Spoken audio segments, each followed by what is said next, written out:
Mars हमारे planet earth से लगभग 225 मिलियन किलोमीटर दूर मौजूद एक ऐसा प्लेनेट है जो ना सिर्फ अपने रेड रस्टी कलर के लिए फेमस है, बल्कि प्रैक्टिकली ये अपने अंदर इतनी बड़ी बड़ी मिस्ट्रीज को भी छिपाए बैठा है जितनी हमें आज तक हमारे सोलर सिस्टम के किसी भी प्लेनेट में देखने को नहीं मिली है। और यही वो एक सबसे बड़ा रीजन है जिसके चलते हुए जैसे ही ये प्लेनेट हमारे रिसर्चर्स के आंखों के सामने आया, लिटरली ये उनके गले की हड्डी बन गया। क्योंकि गाइस, जहां दशकों तक मार्स को एक बेजान और बिना जीव वाला प्लेनेट ही समझा जाता था, तो वहीं आज की डेट में दुनिया भर के बड़े बड़े रिसर्चर्स अब धीरे धीरे इस चीज को एक्सेप्ट करते हुए चले जा रहे हैं कि यस, मे बी मार्स पर आज की डेट में एक एडवांस सिविलाइजेशन मौजूद हो सकती है। लेकिन सवाल तो यह है कि रिसेंटली नासा के रिसर्चर्स ने ऐसा क्या ही देख लिया जिसके चलते हुए ना सिर्फ नासा बल्कि दुनिया भर की बड़ी बड़ी स्पेस एजेंसी अब मार्स पर जाने की होड़ कर रही है।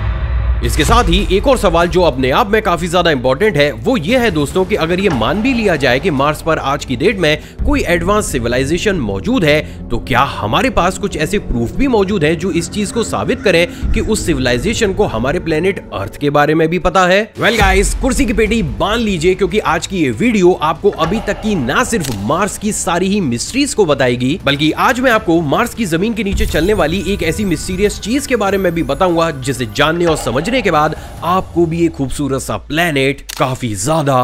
डरावना लगने लगेगा।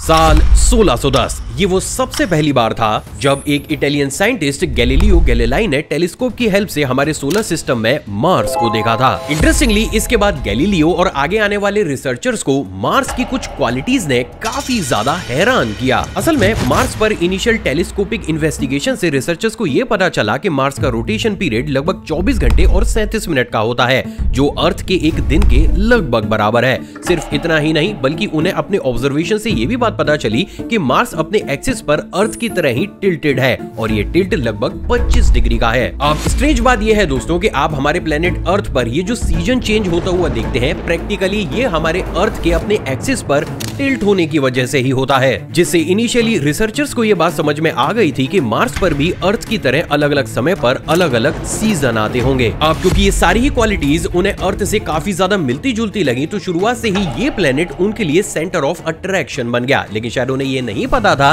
कि जिस प्लेनेट को लेकर वो काफी ज्यादा एक्साइटेड है, प्रैक्टिकली आगे आने वाले समय में वही प्लेनेट उनकी रातों की नींदें उड़ा देगा। समय आगे बीता और हम स्पेस टेक्नोलॉजी में काफी ज्यादा एडवांस हो गए। इंटरेस्टिंगली इसी के ही बीच सोवियत यूनियन ने साल 1960s के आसपास मार्स की मिस्ट्री से पर्दा उठाने के लिए कई मिशंस को लॉन्च किया। लेकिन हैरानी की बात यह है दोस्तों कि इस टाइम पीरियड में सोवियत यूनियन ने जितने भी मिशंस को मार्स पर भेजने का ट्राई किया, वो सभी मिशन या तो मार्स के करीब पहुंचते ही फेल हो गए या फिर वो सही से काम करने के बावजूद भी मार्स पर लैंड करने की बजाय उसे क्रॉस करके और ज्यादा आगे बढ़ गए। ये चीज अपने आप में काफी ज्यादा अजीब थी, लेकिन ये मिस्ट्री तब और ज्यादा गहरा गई जब फाइनली तमाम कोशिश करने के बाद साल 1971 में सोवियत यूनियन अपने मार्स 3 मिशन को मार्स पर सॉफ्ट लैंड कराने में सक्सेसफुल हो जाता है। ये पल इतिहास के पन्नों में दर्ज किया जाना था, लेकिन शायद उन्हें ये नहीं पता था कि जिस मिशन की अचीवमेंट को लेकर वो इतने ज्यादा खुश हो रहे हैं, महज कुछ ही सेकंड के बाद वो उनकी लाइफ की सबसे बड़ी फ्रस्ट्रेशन बनेगी। असल में जैसे ही ये मार्स 3 मिशन मार्स के सरफेस पर सॉफ्ट लैंडिंग करता है, लैंडिंग के महज 25 सेकंड के बाद ही अचानक से उसका कम्युनिकेशन अर्थ से टूट जाता है। हैरान कर देने वाली बात यह है दोस्तों कि तमाम कोशिश करने के बावजूद भी सोवियत यूनियन ना ही मार्स से कोई भी डेटा को हासिल कर पाता है और ना ही वो अपने इस मिशन से दोबारा से कभी कांटेक्ट कर पाते हैं। ये चीज इतनी ज्यादा अजीब थी कि ना चाहते हुए भी सोवियत यूनियन के रिसर्चर्स को दुनिया के सामने आकर ये बोलना पड़ा कि भाई, मे बी मार्स पर कोई एडवांस सिविलाइजेशन मौजूद हो सकती है जो ये नहीं चाहती हो कि हम मार्स पर अपने किसी भी मिशन को लैंड कराएं। अब देखो गाइस, जहां एक तरफ सोवियत यूनियन अपनी इस फ्रस्ट्रेशन से डील कर रही थी, तो वहीं दूसरी तरफ नासा साल 1976 में अपना वाइकिंग 1 मिशन फाइनली मार्स के ऑर्बिट में लॉक कराने में सक्सेसफुल हो जाता है और हमें मिलती है ये उस वक्त की मार्स की सबसे डिटेल इमेज। लेकिन इसके साथ ही ये मिशन मार्स के बारे में कुछ ऐसी चीजें भी बताता है जिसकी कल्पना शायद नासा के रिसर्चर्स ने सपने में भी नहीं की होंगी। असल में गाइस, अपने इनिशियल इन्वेस्टिगेशन के दौरान जब इस मिशन के रोवर को मार्स पर उतारा गया, तो उसने मार्स की सॉइल पर एक्सपेरिमेंट करके ये बात कंफर्म की कि मार्स की सॉइल के अंदर ऐसे एलिमेंट्स मौजूद हैं जो कि प्रैक्टिकली सिर्फ उन्हीं प्लैनेट्स पर देखने को मिलते हैं जो लाइफ को सपोर्ट करते हैं। सिर्फ इतना ही नहीं बल्कि नासा की इस इस मिशन ने बहुत सारी फोटोग्राफ से इस बात को भी प्रूव किया कि शायद एक समय पर मार्स पर बहुत बड़ी बड़ी नदियां भी बहती थी और शायद यहाँ पर बर्फ के पहाड़ भी मौजूद थे, जिससे काफी हद तक हमारे रिसर्चर्स को ये बात समझ में आ गई कि जिस प्लेनेट को वो काफी ज्यादा सिंपल और बेजान समझ रहे हैं वो शायद अपने अंदर बहुत सी मिस्ट्रीज को छिपाए बैठे हैं। लेकिन शायद उन्हें ये नहीं पता होगा कि हम इंसान टाइम टू टाइम जितने ज्यादा मिशन मार्स की तरफ भेजते हुए चले जाएंगे, वो मिशन मार्स के सरफेस पर हमें कुछ ऐसी नई मिस्ट्रीज भी दिखाएंगे जिसकी एक्सप्लेनेशन देने में लिटरली उनके पसीने छूट जाएंगे। वेल, क्या थी वो सारी ही मिस्ट्रीज, अगले एक चैप्टर में सब कुछ कवर करते हैं।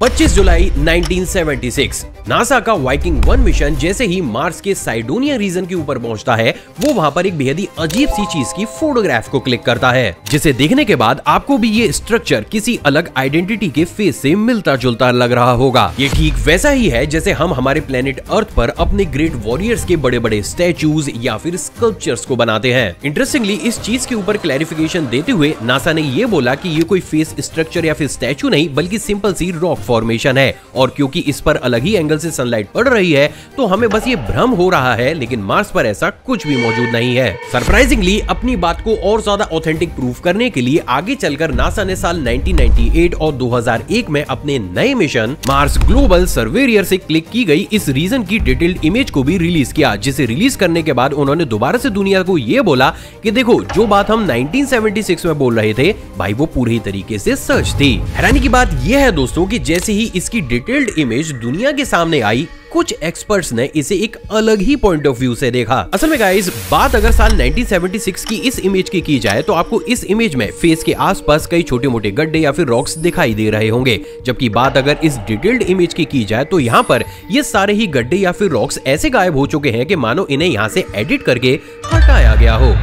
सिर्फ इतना ही नहीं बल्कि उन एक्सपर्ट्स का तो ये भी क्लेम था कि जब मार्स पर किसी भी तरीके की एक्टिविटी मौजूद है ही नहीं, तो इतनी बड़ी बड़ी रॉक्स या फिर गड्ढों का इस तरीके से एकदम गायब हो जाना भाई, ये नेक्स्ट टू इम्पॉसिबल है। और यही वो एक सबसे बड़ा रीजन भी है जिसके चलते हुए आज तक भी ये इमेज एक अनसॉल्व्ड मिस्ट्री ही बनी हुई है। समय आगे बीता और हम अब पहुंचते हैं साल 2006 में। असल में साल 2006 में नासा के उसी मार्स ग्लोबल सर्वेयर मिशन ने यहाँ के अलग अलग रीजन में बहुत से पिरामिड लाइक स्ट्रक्चर्स की फोटो को भी क्लिक किया। इंटरेस्टिंग बात यह है दोस्तों कि जैसे ही इन फोटोज को एक ऑटोमेटेड सिस्टम के अंदर रन किया गया, एक बात पूरे तरीके से क्लियर हुई कि भाई इन पिरामिड्स की बनावट पूरे ही तरीके से अलाइंड और परफेक्ट है। सिर्फ इतना ही नहीं बल्कि इस मिशन ने बहुत से ऐसे स्ट्रक्चर्स की फोटो को भी क्लिक किया जो या तो पूरे ही तरीके से परफेक्ट स्क्वायर शेप के थे या फिर वो इतने ज्यादा परफेक्ट थे कि उन्हें देखकर ये बात आसानी से बताई जा सकती थी कि ये वहां पर नेचुरली फॉर्म तो बिल्कुल भी नहीं हुए होंगे। इंटरेस्टिंगली हर बार की तरह नासा ने एक बार फिर से इल्यूजन वाले दांव को चला,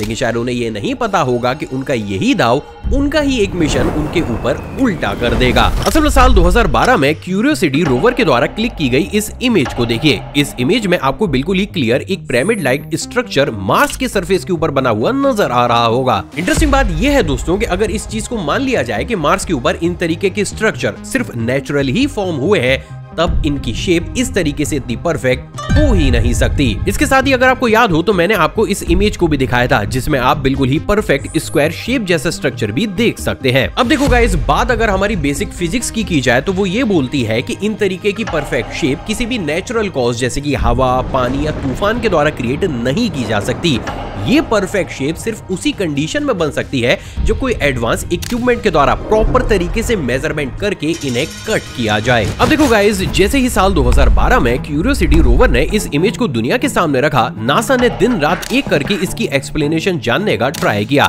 लेकिन शायद जब तक वो इसकी प्रॉपर एक्सप्लेनेशन समझ पाते तब तक उनके सामने एक ऐसी नई इमेज आकर खड़ी हो गई जिसने लिटरली उनकी रातों की नींदें उड़ा दी।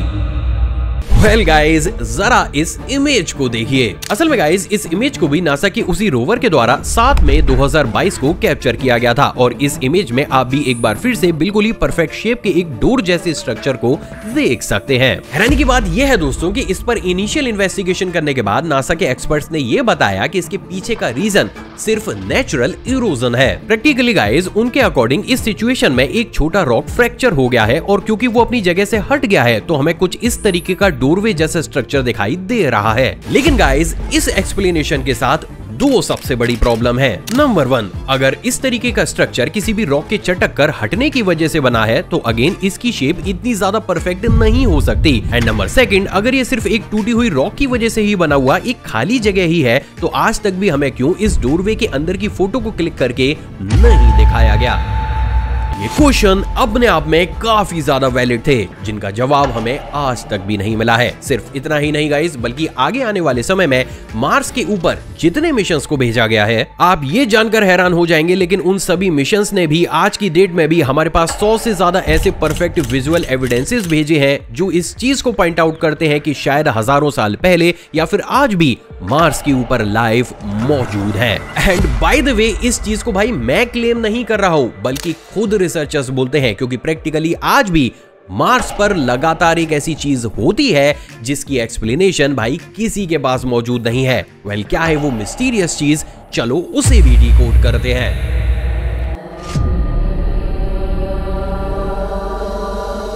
असल में गाइस, फिर वो चाहे यूएस हो, यूरोप यूनियन हो, चाइना हो या फिर इंडिया, आज तक जितनी भी कंट्रीज ने मार्स के ऊपर अपने मिशन को लैंड कराया है, उन सभी ने वहां पर एक कॉमन अजीब सी चीज को ऑब्जर्व किया है, और वो है मार्सक्वेक। असल में देखो, जैसे अर्थ पर टेक्टोनिक प्लेट्स के टकराने की वजह से अर्थक्वेक आते हैं, ठीक उसी तरीके से मार्स के ऊपर भी बहुत बड़ी तादाद में हर दिन मार्सक्वेक आते हैं। लेकिन सवाल तो ये है कि भाई अर्थ पर इसके पीछे का रीजन टेक्टोनिक प्लेट्स होती है, पर मार्स पर इसके पीछे का रीजन क्या है? असल में गाइस, इसी मिस्ट्री से पर्दा उठाने के लिए साल 2018 में नासा ने अपने इनसाइड लैंडर को मार्स के ऊपर लैंड कराया। इंटरेस्टिंग बात यह है दोस्तों कि इस लैंडर ने अपनी इनिशियल इन्वेस्टिगेशन में रिसर्चर्स को यह बताया कि मार्स के नीचे कोई टेक्टोनिक प्लेट्स नहीं बल्कि एक बड़ा क्रस्ट मौजूद है। अब क्योंकि टाइम टू टाइम वो क्रस्ट सिकुड़ता हुआ चला जा रहा है, तो वहाँ पर ये भूकंप जैसे हालात हर दिन बने रहते हैं। वेल, स्वीट एंड सिंपल सी ऐसी एक्सप्लेनेशन जिसे सुनने के बाद हर किसी के मन से डाउट खत्म हो गया होगा कि भाई आखिर मार्स पर ये भूकंप आते क्यों हैं? राइट? जी नहीं, पूरे ही तरीके से गलत, क्योंकि यही शुरुआत बनी एक और अनसॉल्व्ड मिस्ट्री की। असल में आगे आने वाले समय में जैसे जैसे इस मिशन ने और ज्यादा एक्सपेरिमेंट किए, हमारे रिसर्चर्स को यह पता चला कि मार्स के नीचे कोई जाइंट सिंगल क्रस्ट नहीं बल्कि छोटे छोटे नॉट लाइक स्ट्रक्चर्स मौजूद है, जिनका मैक्सिमम साइज 1-2 किलोमीटर से लेकर 4 किलोमीटर तक का है। यानी कि इन शॉर्ट मार्स की सतह के नीचे छोटे छोटे लाखों की तादाद में बहुत से पीसेस मौजूद है, जो जब भी हिलना शुरू करते हैं उनसे एक जाइंट वाइब्रेशन पैदा होता है, और वही वाइब्रेशन कॉज बनता है मार्स पर भूकंप का। लेकिन इस डेटा और एक्सप्लेनेशन के साथ रिसर्चर्स के सामने एक और बहुत बड़ी चुनौती आती है। असल में देखो गाइस, हमारा जो प्लेनेट अर्थ है, अगर आप इसके सरफेस से नीचे अंडरग्राउंड में चलते हुए चले जाएंगे तो आपको वहां पर अलग अलग तरीके की बहुत सी नेचुरल प्रोसेसेस होती हुई नजर आएंगी। लेकिन बात अगर मार्स की जाए तो हमने जितना भी डेटा मार्स का अभी तक कलेक्ट किया है, उससे ये बात पूरे तरीके से क्लियर है कि मार्स की सतह के नीचे चीजें ऑलमोस्ट बेजान ही पड़ी हुई हैं। तो इस सिचुएशन में अगर मार्स की सतह के नीचे कोई भी एक ऐसा नेचुरल कॉज मौजूद ही नहीं है जो इस वाइब्रेशन को पैदा करे, तो प्रैक्टिकली उसकी सतह के नीचे ये वाइब्रेशन पैदा कर कौन रहा है? और गाइस, फाइनली यही से ही जन्म लेती है एक ऐसी अजीब सी थ्योरी जो इस बात को क्लेम करती है कि शायद आज की डेट में भी मार्स की सतह के नीचे कई किलोमीटर अंदर एक ऐसी एडवांस स्पीशी मौजूद है जो आज तक भी वहां पर सरवाइव कर रही है। लेकिन सवाल तो ये खड़ा होता है कि भाई अगर आज की डेट में भी वहां पर कोई लिविंग स्पीशी मौजूद है, तो क्या हमें आज तक कोई ऐसे प्रूफ मिले भी हैं जो इस थ्योरी को सपोर्ट करें? वेल गाइस, बिल्कुल मिले हैं।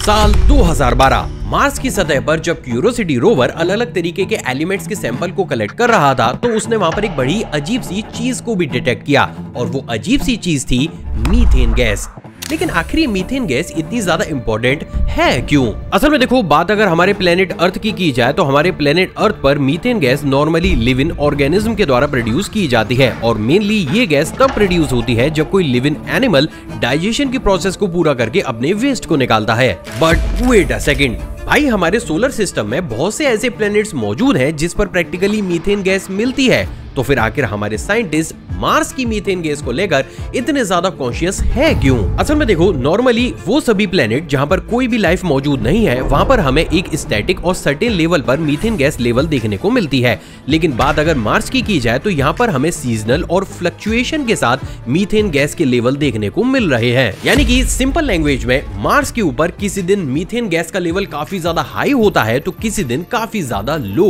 अब नॉर्मली ये चीज अर्थ जैसे प्लेनेट के लिए तो काफी ज्यादा कॉमन है, क्योंकि देखो यहाँ पर ये गैस मेनली लिविंग ऑर्गेनिज्म के द्वारा प्रोड्यूस की जाती है, तो डेली इन तरीके के लेवल्स में फ्लक्चुएशन होना भाई काफी ज्यादा आम बात है। लेकिन अगर यही फ्लक्चुएशन हमें मार्स जैसे प्लेनेट पर देखने को मिल रहा है तो भाई ये चीज वहां पर किसी भी तरीके से आम नहीं है। और इसीलिए इस मिस्ट्री को सॉल्व करने के लिए यूरोपियन स्पेस एजेंसी ESA के द्वारा साल 2018 में एक्सोमार्स ट्रेस गैस ऑर्बिटर यानी कि TGO मिशन को भी लॉन्च किया गया। और इसके बाद कुछ ऐसा हुआ जिसके बारे में आप सपने में भी नहीं सोच सकते। असल में गाइस, जैसे ही ये ऑर्बिटर मार्स के ऑर्बिट में पहुंचकर अपने मिशन को शुरू करता है, ये क्लियरली अर्थ पर मौजूद रिसर्चर्स को ये बताता है कि भाई मार्स के एटमॉस्फेयर में तो 1% भी मीथेन गैस मौजूद नहीं है। एंड लिटरली गाइस, ये चीज देखकर एकदम से ही सभी रिसर्चर्स के पैरों के नीचे की जमीन खिसक जाती है, क्योंकि देखो गाइस, इस ऑर्बिटर को स्पेशली डिजाइन ही कुछ इस तरीके से किया गया था कि ये मार्स के एटमॉस्फेयर में मौजूद 0.001% गैसेस